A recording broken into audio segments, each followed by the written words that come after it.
क्या आपको अपना ब्लड ग्रुप मालूम है? ए, बी, ओ या फिर AB? लेकिन क्या आप यकीन करेंगे कि इस दुनिया में एक ऐसा भी इंसान मौजूद है जिसका ब्लड ग्रुप पूरी कायनात में किसी से भी नहीं मिलता। जी हाँ, आपने बिल्कुल सही सुना। साइंसदानों ने एक बिल्कुल नया ब्लड ग्रुप ढूंढ निकाला है जो इस वक्त पूरी जमीन पर सिर्फ और सिर्फ एक खातून के पास है।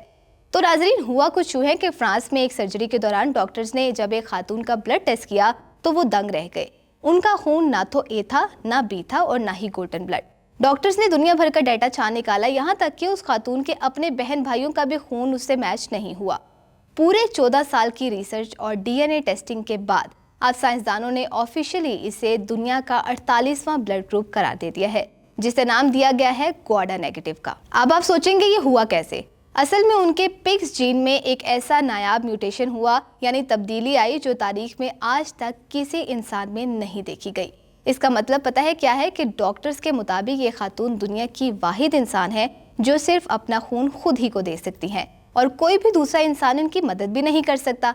है ना सच्ची और हैरत अंगेज साइंस फिक्शन कहानी? वैसे आपका ब्लड ग्रुप क्या है? नीचे कमेंट्स में ज़रूर बताइएगा और इस वीडियो को अपने उन दोस्तों को भी शेयर कीजिएगा जो समझते हैं कि उनका ब्लड ग्रुप नायाब है।